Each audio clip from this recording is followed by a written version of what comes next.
Olá, hoje é sexta-feira, 11 de outubro de 2019. As notícias de interesse do trabalhador, dos movimentos sociais e pela democracia estão aqui no seu jornal. Nova diretoria da CUT Nacional recebe Central de Trabalhadores dos Estados Unidos. No Rio de Janeiro é lançado o livro que resgata a história da participação das mulheres no direito brasileiro. Setor de Educação do Movimento dos Trabalhadores Rurais Sem Terra do Rio Grande do Sul promoveu nesta sexta-feira, em Porto Alegre, um debate sobre o direito das crianças à escola rural pública e de qualidade. E hoje é sexta-feira. Nós separamos dicas de programas culturais para você curtir o fim de semana sem gastar nada.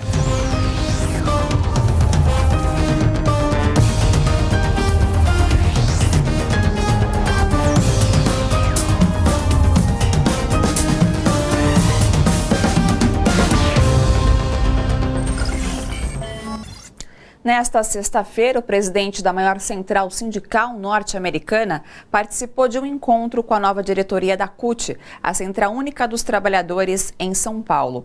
Eles debateram os desafios enfrentados pelos trabalhadores no Brasil e nos Estados Unidos. A reportagem é de Daiane Ponte. Cada vez fica mais claro que os desafios dos trabalhadores não são mais regionais, mas sim globais.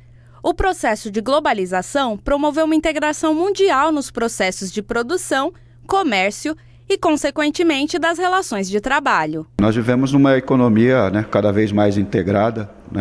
Então, hoje, empresas saem do Brasil e vai para o México, vai para a China. Os produtos são internacionais. Nós precisamos ter muita solidariedade internacional e troca de experiência, porque a nossa pauta é a mesma.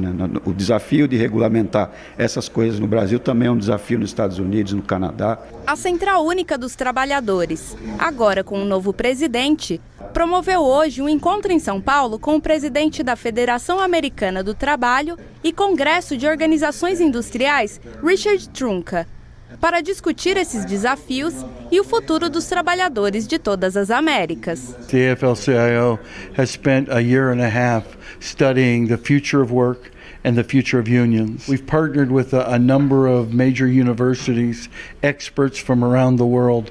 We've talked about this and we've come up with a plan for us to evolve, to be able to represent our workers more effectively, for us to be able to train and give our workers the new skills that they'll need for the future. A classe trabalhadora está em transformação, as novas tecnologias que são utilizadas na produção, a digitalização das coisas, isso carece de regulação, porque se não for regulado vira trabalho escravo. As pessoas trabalham em casa, trabalham 16 horas, 18 horas, isso não é uma coisa aceitável. Aliás, estamos recebendo a visita dos norte-americanos aqui do Trunka exatamente para trocar experiência nessa área. Nos Estados Unidos, trabalhadores da General Motors estão em greve há mais de um mês. Paralisação que não ocorria há mais de 10 anos no país. I think it's important for people to understand how we got to this point. A number of years ago, General Motors was on the verge of going out of business. The workers sacrificed dramatically. They gave up wages, they gave up benefits to make sure that GM could become strong, could survive and become strong. GM is now generating billions of dollars of profits every year. They want to give less to the workers there. Além de discutirem a situação dos trabalhadores no Brasil e Estados Unidos, também discutiram a situação política em ambos os países, principalmente nesse momento em que os Estados Unidos vive um processo de impeachment. Unfortunate that this has to happen. But there is much evidence to indicate that impropriety existed. If in fact it is as it appears right now, he will be impeached, and then if convicted in the Senate, he would be removed from office. It'll be a real process. Richard Trunka falou sobre os retrocessos do atual governo com o ex-presidente Lula. Ontem, ele esteve em Curitiba para entregar a Lula um prêmio pela defesa dos direitos humanos. He's determined to clear his name and preserve his dignity. He told us that he will not exchange his freedom for his dignity. He told us that he will not stop renouncing the judge, the prosecutor, and the police people who lied against him until he has cleared his name.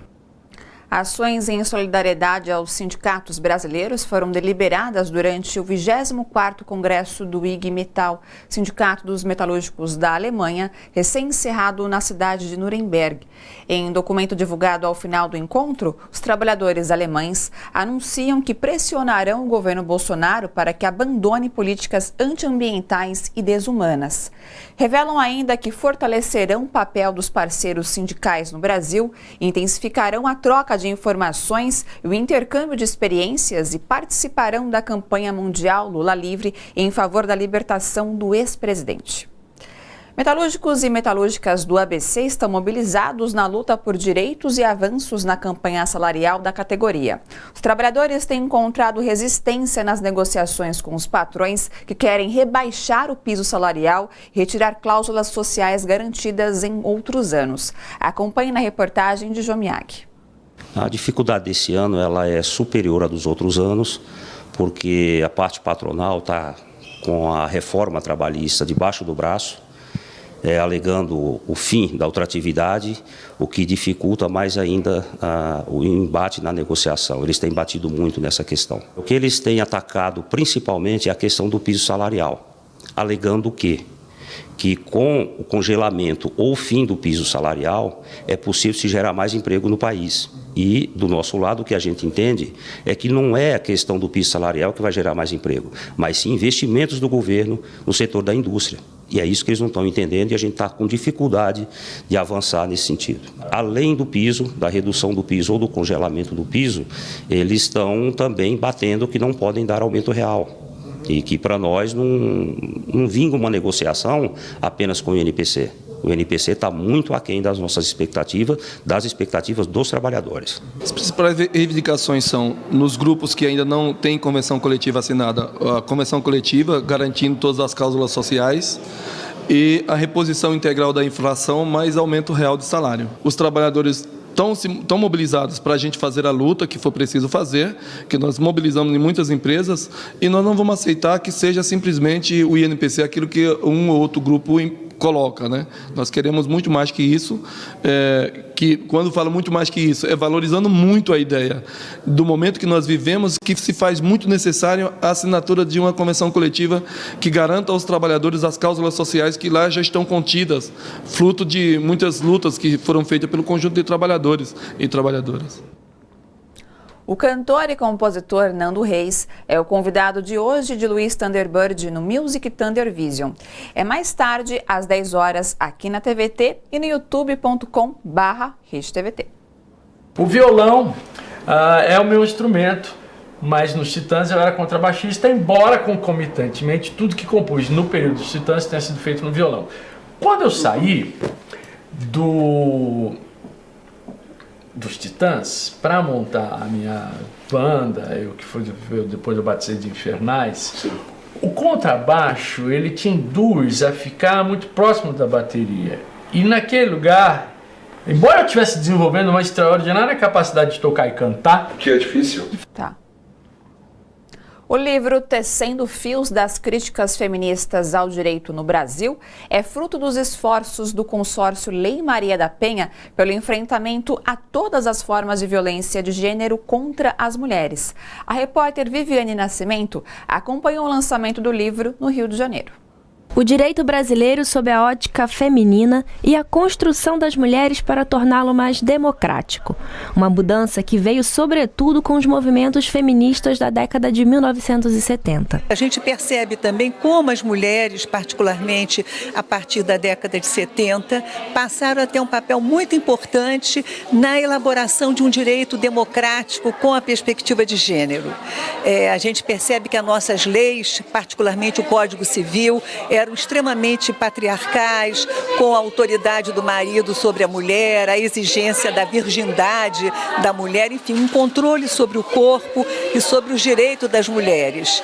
E para a gente conseguir derrubar isso foi um processo muito longo, né? Desde a conquista do direito ao voto em 1932 até a gente chegar à Constituição de 1988. O livro é um instrumento de resgate da participação das mulheres na construção do direito brasileiro. tanto na elaboração de leis, quanto na pressão em órgãos públicos, mas também na prática. E uma forma de estimular que essa participação seja ainda maior. A imagem que a gente tem do direito ainda é uma imagem muito masculina, né? Assim, os grandes doutrinadores que são passados nas universidades. Isso invisibiliza totalmente o papel das mulheres na construção do direito. Existir essa produção que tem gênero, que tem raça, que tem orientação sexual, que fala de si, diz pra gente que um outro direito é possível, né? Então eu acho que não é que as mulheres tenham chegado agora no direito, ao contrário, elas estão construindo ele há muito tempo, então resgatar essa construção, mas cada vez mais ampliar e valorizar. As reflexões servem ainda para melhorar a qualidade da justiça brasileira. Tecendo fios das críticas feministas ao direito no Brasil vai contribuir para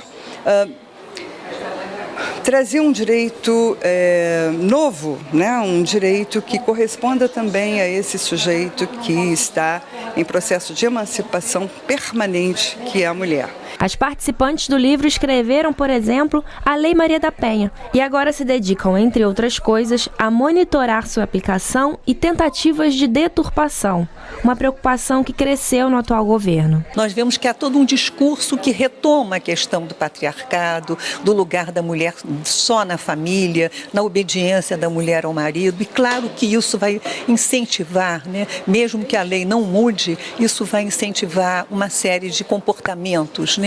Quer dizer, quando essas vozes vêm de autoridades maiores da nossa República, essas vozes, na realidade, acabam estimulando aquilo que, durante tantas décadas, nós tentamos desconstruir, que é o direito do homem a agredir a mulher e a tirar os direitos das mulheres, né? Os trabalhadores metalúrgicos do ABC estão reunidos neste momento na subsede do sindicato em Diadema para discutir os rumos da campanha salarial. O repórter Jô Miyagi acompanha a Assembleia. Boa noite, Jô. Como é que está a movimentação, as negociações por aí? Boa noite, Ana Flávia. Boa noite a todos os telespectadores da TVT. O auditório aqui do Sindicato dos Metalúrgicos, da subsede de Diadema, está totalmente lotada para essa assembleia. E os metalúrgicos do estado de São Paulo, filiados à CUT, eles estão nessa campanha salarial desde julho, quando eles apresentaram uma pauta de negociações.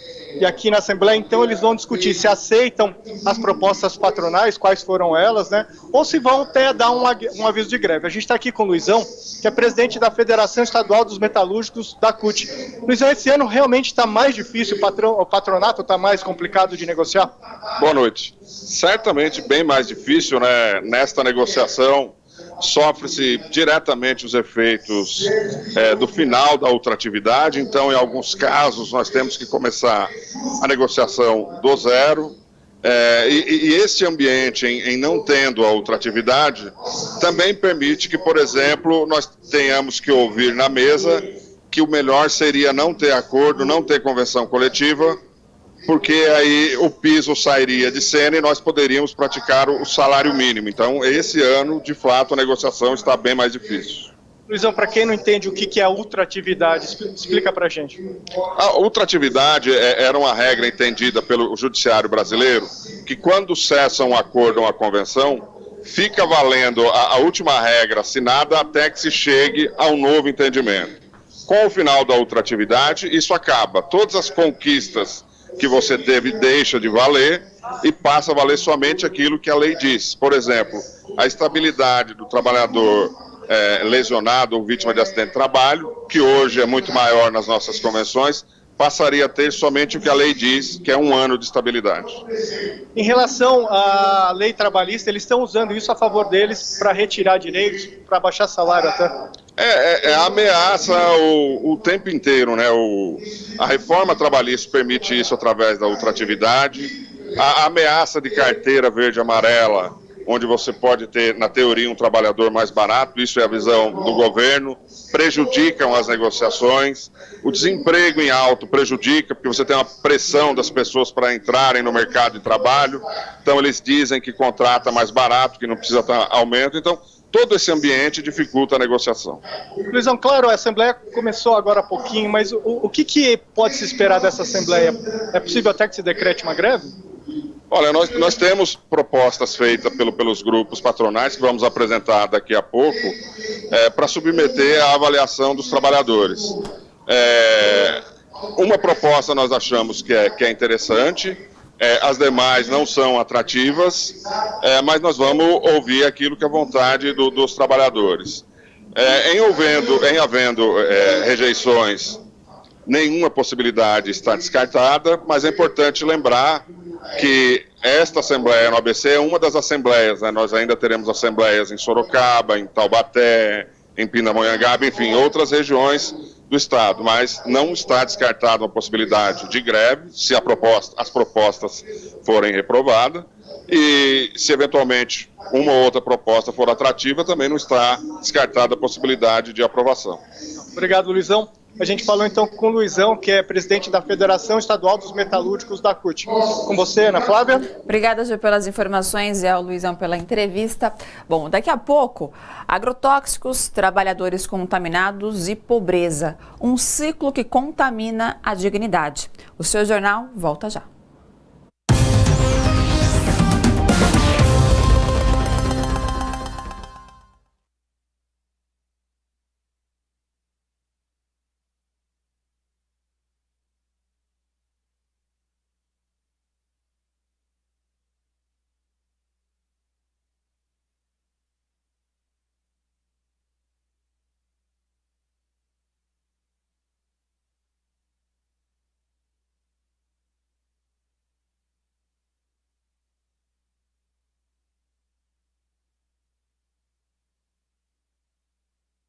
Olá pessoal, como que vocês estão na noite desta sexta-feira? Espero que tudo ótimo. Vamos aos seus comentários. Eu leio do Carlos Alberto dos Santos e ele escreveu: Bozo já culpou a Venezuela pelo petróleo derramado no litoral nordestino. Virou moda nesse desgoverno culpar a Venezuela. O Carlos Alberto dos Santos... Chico Buarque foi só felicidade ao saber que vai levar o diploma do Prêmio Camões para casa sem assinatura do Bozo. Bom, Joaquim Pedal, ele escreveu: sou ciclista e em meio a todos esses descasos que estão acontecendo no nosso país, os convido a vir para o pedal também. Daqui a pouco eu volto para mais comentários.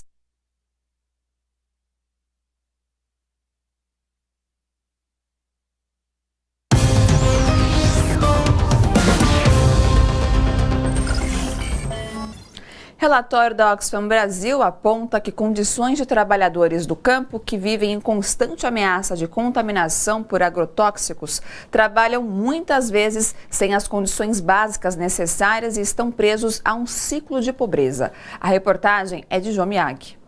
A fruta é doce, mas a vida do trabalhador é amarga. Eu aplico agrotóxico nas plantas, né, quando o modo não dá praga.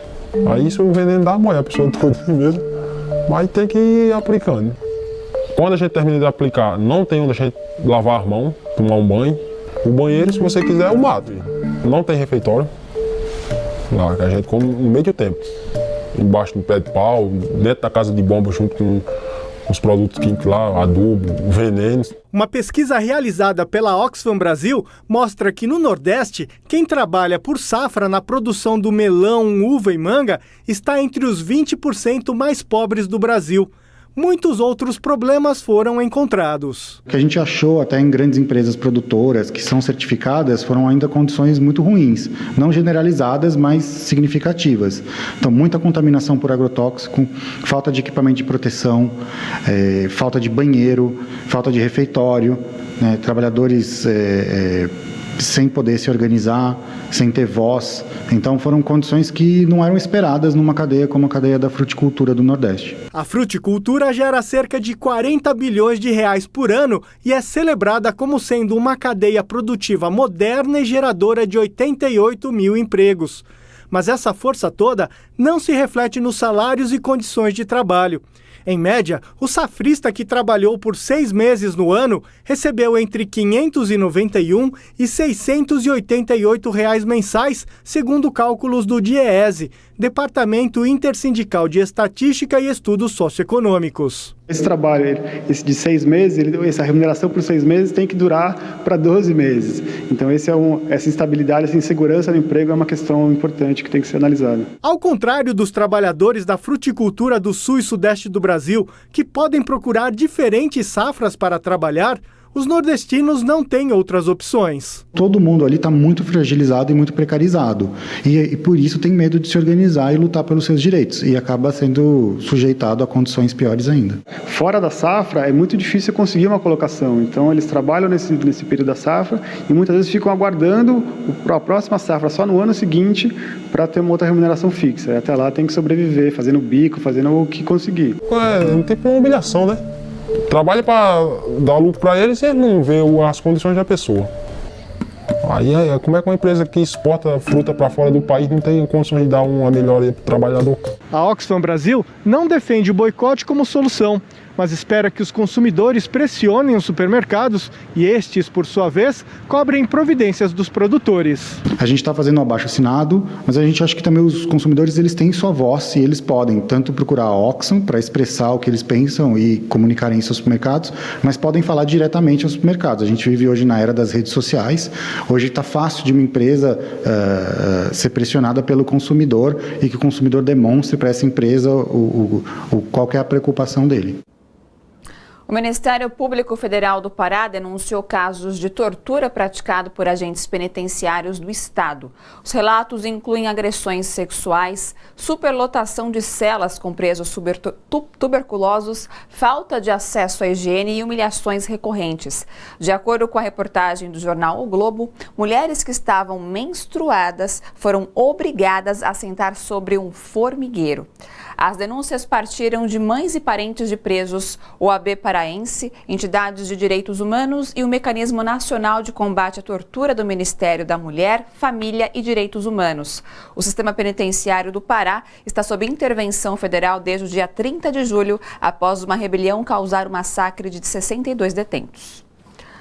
O Movimento dos Trabalhadores Rurais Sem Terra, o MST, do Rio Grande do Sul, promoveu hoje um debate sobre o direito das crianças do campo à escola pública e de qualidade. A atividade faz parte do 19º Encontro Estadual das Crianças Sem Terrinha, que ocorre desde quarta-feira na região metropolitana de Porto Alegre. Em referência ao Dia das Crianças, celebrado neste sábado, professores e crianças que estudam em escolas de assentamentos da reforma agrária discutiram a situação das instituições de ensino no estado. O debate, realizado no Memorial do Legislativo, localizado na capital gaúcha, abordou ainda as dificuldades do acesso à educação.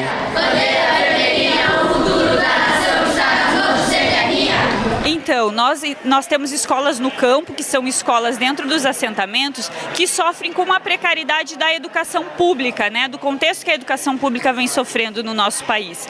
Então, a precariedade de todos os níveis estruturais, né?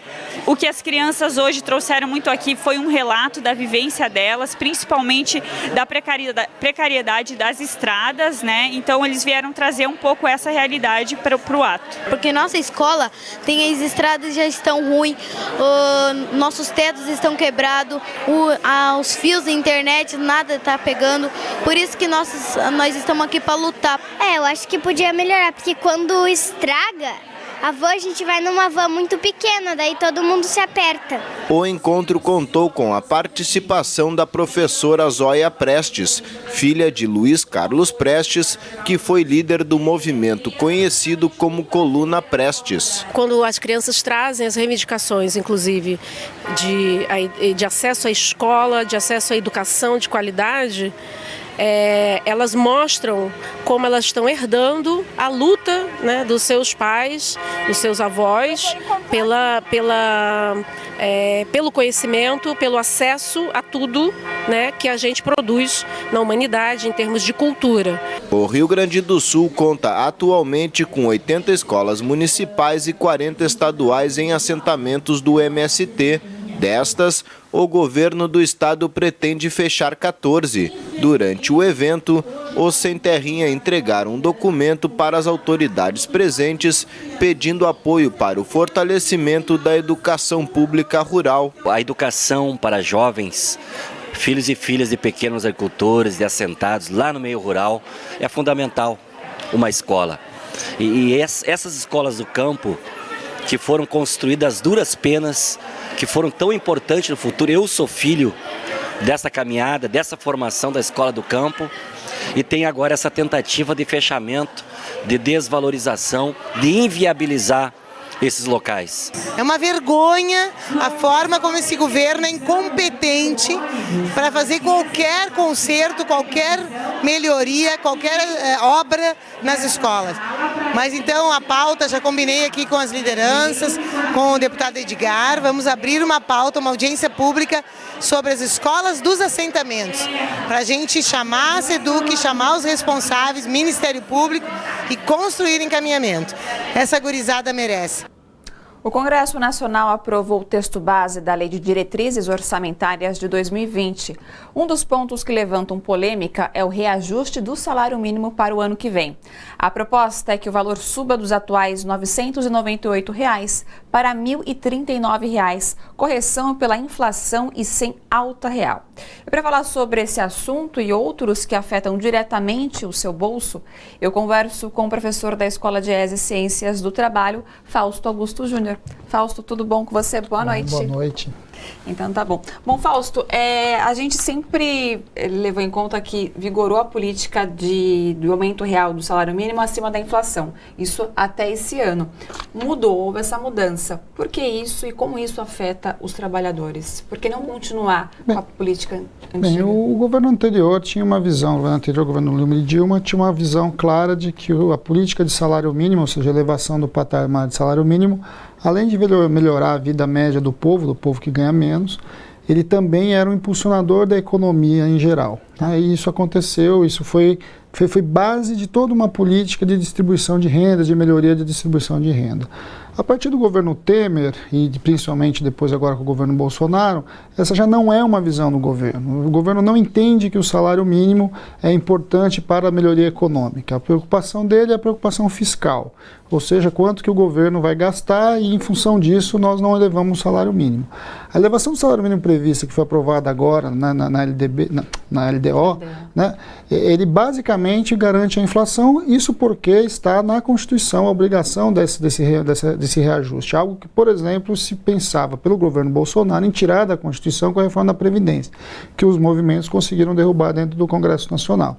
Então, assim, é uma visão de governo, é uma visão de ação econômica. Para que serve o salário mínimo? Nós defendemos historicamente que o salário mínimo é uma ferramenta importante da distribuição de renda no Brasil.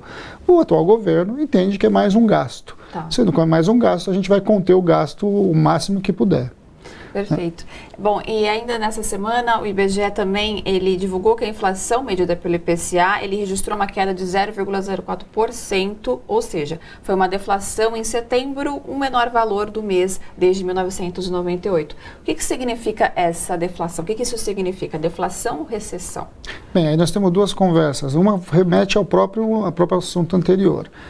Os 1.034 tem a ver com a inflação. Né? Os indicadores de inflação estão caminhando, inclusive, para um patamar de inflação que deve fechar o ano inferior ao previsto pela LDO, o que significa que provavelmente o salário mínimo ficará abaixo dos 1.038. Isso é algo que provavelmente vai acontecer e nós vamos saber disso só em janeiro. Né? Mas como a inflação está sendo derrubada, ela está cada vez menor e o salário mínimo vai ser só indexado, vai ser uma consequência que lá em janeiro vai ser menor, inclusive, do que está sendo previsto na LDO. Isso é uma coisa. A outra questão é, deflação, neste momento, significa que a economia está parada. Quando você vai para os núcleos, inclusive, da inflação, ou seja, onde a inflação caiu mais, tem que lembrar que combustível subiu, transporte subiu, energia elétrica subiu e mesmo assim a inflação ficou negativa, o que significa principalmente que alimentos e bebidas jogaram a inflação mais para baixo. Na prática, isso significa que as pessoas estão comprando menos. Existe pouco espaço, de fato, para que que o mercado possa elevar os seus preços. A menos circulação. Né? A menos circulação, há mais pessoas desempregadas, na média uma renda menor. O que nós estamos assistindo é que a economia vem patinando. e mesmo com as reduções das taxas de juros que o governo vinha promovendo. Ou seja, se o governo não mudar a política, nós caminhamos para uma economia fria e cada vez mais fria. Há muita expectativa para ver o que vai acontecer no ano seguinte, mas olhando para a inflação, algo que a gente já vem falando há algum tempo, em especial olhando para o mercado de trabalho, é que a economia brasileira está parada. Se o governo não tiver uma ação mais contundente para recuperar a economia, para minimamente colocar os carros nos trilhos e voltar a impulsionar algum tipo de crescimento, isso não deve se alterar, pelo menos no médio prazo. Ou seja, a economia brasileira ela continua estagnada e a médio e longo prazo as expectativas não são... Não, as expectativas, sempre é mais difícil você apostar no que vai acontecer no ano seguinte, mas nenhum indicador aponta para a gente que vai haver alguma grande melhoria. Mesmo que a gente tenha um crescimento, e a gente deve ter um crescimento esse ano, o crescimento vai ser muito baixo. Agora, o crescimento baixo, além de tudo, ele está vindo com o aumento da desigualdade. E o aumento da desigualdade, em grande medida, reprime o consumo. Menos pessoas consumindo, menos capacidade de consumir e menos capacidade de crédito. Ou seja, as pessoas também não acessam o crédito. E ao não acessar o crédito, não compram. Tudo isso vai compondo um cenário em que a economia vai andando de lado. É preciso ter um claro projeto. O que poderia ser para reverter? Eu acho que o governo precisa optar. Tem uma série de coisas que precisa ser feita. Se ficar discutindo só a crise fiscal, não vai resolver nem a crise fiscal e muito menos o crescimento e o desemprego. O governo precisa apostar. E ele precisa apostar não só na confiança dos atores, que é uma fala que tem sido falado muito, mas apostar também que você precisa destravar investimentos. O Estado precisa, de alguma forma, criar condições para voltar a investir. Minimamente colocar, por exemplo, a construção civil para funcionar. Quando a construção civil volta via obra pública, via incentivos ou via algum tipo de financiamento para o mercado imobiliário, o que a gente vai assistindo é que vai aumentando o nível de emprego e minimamente isso vai melhorando a renda média. Isso leva ao consumo, que leva à produção. Então esse movimento é o ciclo virtuoso que a gente espera acontecer. Não tem nenhuma sinalização que esse governo trabalhe com essa hipótese. Ele trabalha com a hipótese que nós vamos resolver o problema fiscal de algum jeito, começa com a reforma da Previdência, e o crescimento virá como se fosse uma fórmula mágica. Algo que a gente não acredita nesse plenário imediato. Pois é, que a Armanduce então nos ajude.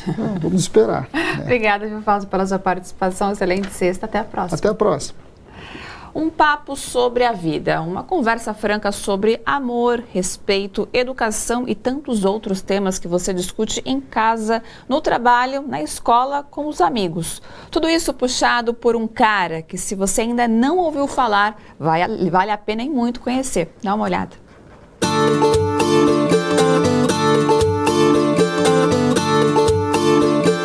Olá, eu sou o pastor Ariovaldo Ramos, da Frente de Evangélicos pelo Estado de Direito, e amanhã, a partir das 11 horas, começo na TVT o programa Daqui pra Frente.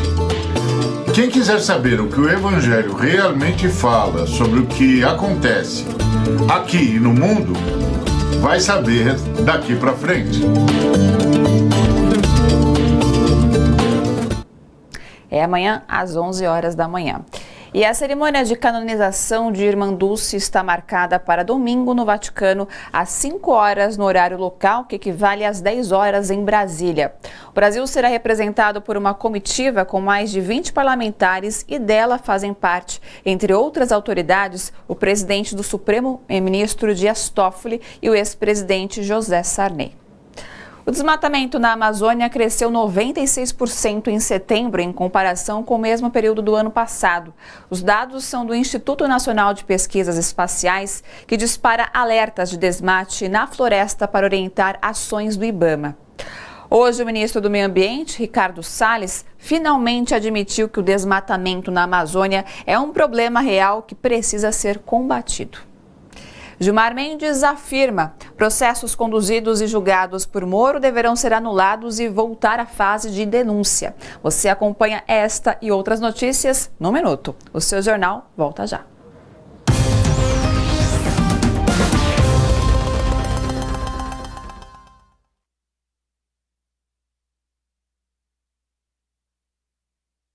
Pessoal, voltei para ler os seus comentários. Começo pelo José Pereira dos Santos. Bolsonaro não está nem aí para a pobreza extrema. A única opção é arrecadar dinheiro para gastar com política. Antônio Rodrigues, estive no Pará por 3 meses. Não há respeito aos direitos dos idosos. A Maria de Fátima Leal. Em pleno século XXI, Brasil com um trabalho de semi-escravidão e até escravidão. Daqui a pouco eu volto para ler mais comentários.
Uma pesquisa realizada pelo Instituto Brasileiro de Geografia e Estatística no ano passado mostra uma mudança no hábito das famílias brasileiras. Pela primeira vez, as famílias estão gastando mais dinheiro com transporte do que com alimentação. Acompanhe na reportagem de André Giannucari. A Elaine pega 2 conduções para ir da casa dela, em Itaquera, zona leste de São Paulo, até o trabalho, no centro da cidade. Somando a van escolar do filho de 7 anos, ela gasta todo mês R$ 450 só com transporte. Acaba sendo alto, né, para mim e para a empresa, porque a empresa paga o valor que eles têm que pagar, só que tem uma porcentagem que é descontada do nosso pagamento. E tem também o transporte do meu filho, né, que é particular e a gente tem que pago também. É um valor que nem eu falei, a gente podia estar usando em outra, num curso ou numa outra coisa, né. Até quem usa carro está sentindo pesar no bolso. O que puxa mais é o combustível, né, remédios, essa parte. Mas o combustível pesou mais? Pesou mais. São R$ 170 para encher o tanque, média de 3 tanques por mês, e faz muita diferença. Um estudo realizado pelo IBGE, o Instituto Brasileiro de Geografia e Estatística, mostra uma realidade nunca vista antes no Brasil. Segundo a pesquisa, 18,1% do orçamento é gasto com o transporte. Na sequência, vem as despesas com alimentação, que somam 17,5%. É preocupante porque é a primeira vez que isso acontece na pesquisa, desde a série histórica de cerca de 30 anos, e mostra, principalmente no geral, o peso que o custo do carro tem até para o usuário final. Além dos impactos que gera na cidade, com poluição e trânsito, é muito custoso para o usuário, para o cidadão, o custo do carro. E aí um pouco mais nas classes altas, mas também na classe baixa. Dentro do uso do transporte coletivo, o que a gente viu é que as classes mais baixas gastam muito mais dinheiro no transporte coletivo do que as classes altas, o que é um pouco do cenário que a gente vê. A classe baixa, que de fato usa transporte coletivo nas cidades, e a classe alta gasta mais com viagens e com carro particular. Para Rafael Calabria, pesquisador do Instituto Brasileiro de Defesa do Consumidor, é preciso investir mais no transporte público. O transporte ele é bastante relegado, talvez por atender uma classe mais baixa da população. O foco da classe mais alta é o transporte por carro ainda, então precisa todo um movimento para valorizar o transporte, estimular as pessoas a usarem, então cobrarem dos governos mais atenção, mais investimento, mais prioridade na via, e principalmente investimentos para o sentido de baratear a tarifa e conseguir garantir o direito da população mais pobre também. O Cauê, que pega 3 conduções por dia, afirma que gasta muito com as passagens, mas não vê transporte público de qualidade. Vai, uns R$ 8,60. Graças a Deus eu consegui tirar o bilhete único, então eu consegui amenizar esse valor. Um dos piores problemas que, pelo menos grande parte da população passa, é pelo enchimento, pela falta de manutenção também nos metrôs, nos trens. O governo ele devia olhar principalmente para essas áreas pobres, para que ajude a gente, porque a gente, assim como os ricos, a gente também é trabalhador, a gente é honesto também. Entidade de Defesa das Crianças e dos Adolescentes do bairro de Sapopemba, periferia da Zona Leste de São Paulo, colocaram hoje o bloco na rua. O objetivo? Sensibilizar os moradores da região sobre as perdas de direitos das crianças. A reportagem é de André Gianocari.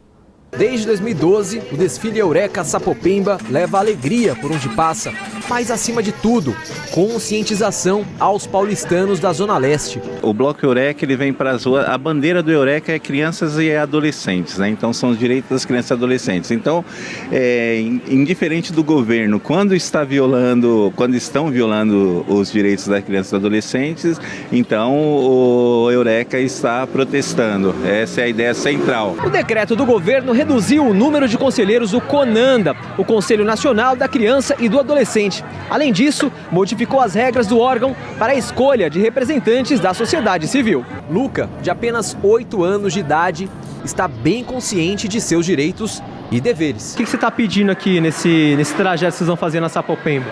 O direito da criança e do adolescente. Porque o Eureka, eu reconheço o Estatuto da Criança e do Adolescente. Por isso que hoje a gente veio aqui fazer essa caminhada, fechando as ruas que a gente vai andar, para mostrar para as pessoas o que é o ECA, né? O que é o Eureka. Estamos aqui justamente hoje em mais um tema da Eureka, que é crianças e jovens lutando pela construção da cultura e tudo mais.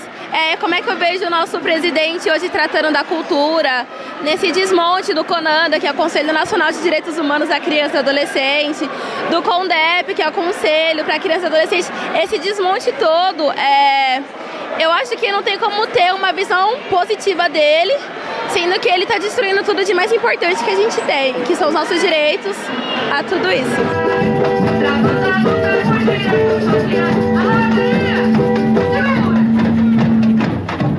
O desfile terminou em frente ao Conselho Tutelar, com apresentação de dança e poesia.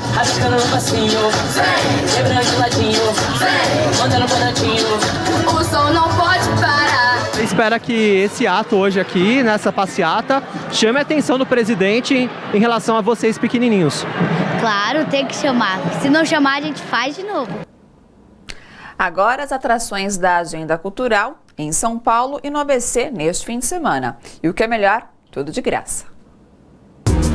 Tem um espelho. Uma oração.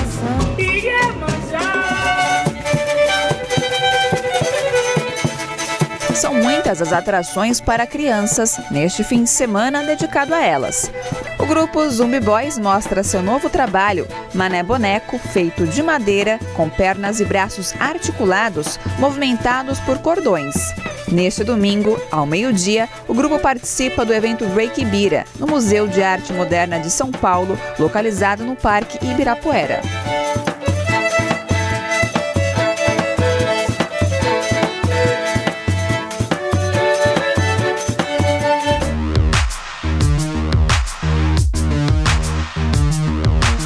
Uma trupe de palhaços chega anunciando que veio escrever uma nova história em seu grande livro. É um livro diferente, escrito a várias mãos, com a ajuda da plateia. Assim é o Livro do Mundo Inteiro, produção da trupe do Navô, que será apresentada neste sábado, às 4 horas, no Sesc Santo André.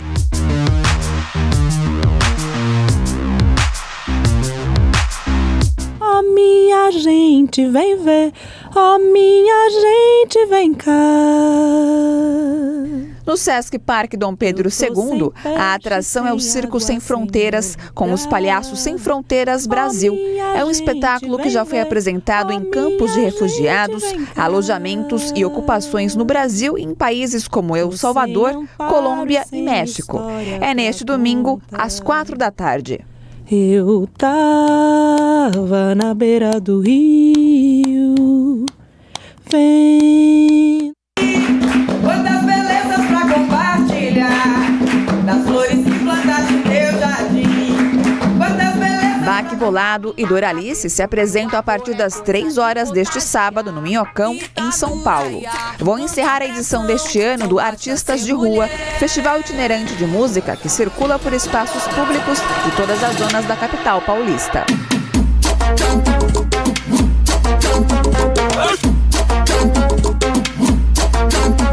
Hey!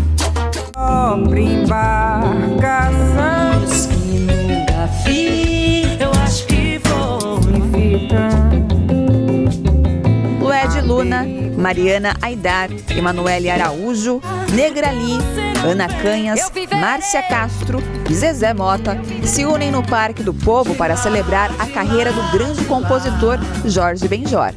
O show começa às 14h de domingo no Parque do Povo, na Zona Sul de São Paulo.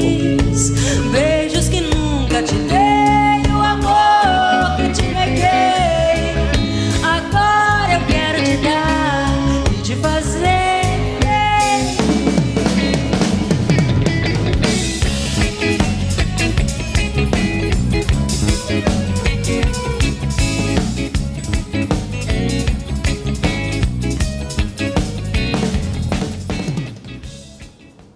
O ministro do STF, Gilmar Mendes, afirmou em entrevista concedida à BBC Brasil que os processos que condenaram Lula, conduzidos e julgados por Moro, deverão voltar à fase de denúncia.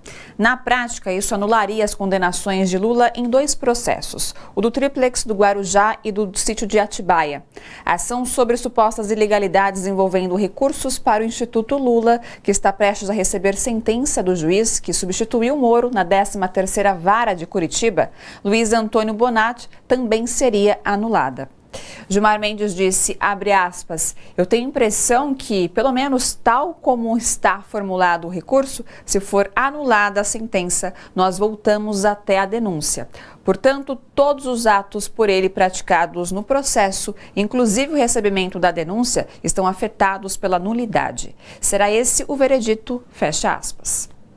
O Comitê Nacional Lula Livre e as frentes Brasil Popular e Povo Sem Medo vão realizar no domingo, a partir das 14h, o ato nacional Justiça para Lula, na Avenida Paulista, em São Paulo.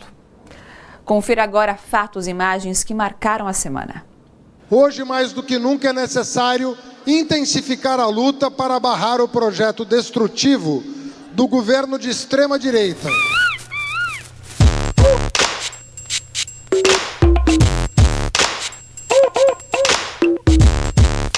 A luta por moradia e dignidade continua. Unidos venceremos e a luta continua.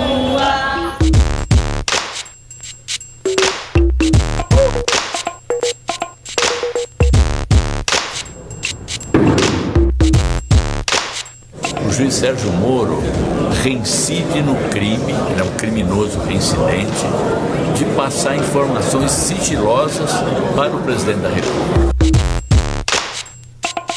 Cara, não divulga isso não, cara. Se você acha que juiz de futebol deve ser honesto, mas o de direito não...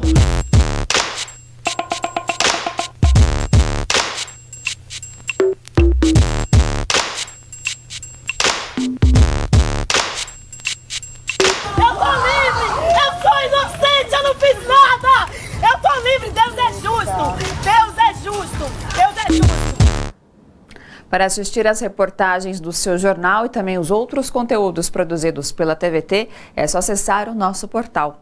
O seu jornal termina aqui. Até o próximo e a luta por direitos humanos e democracia continua.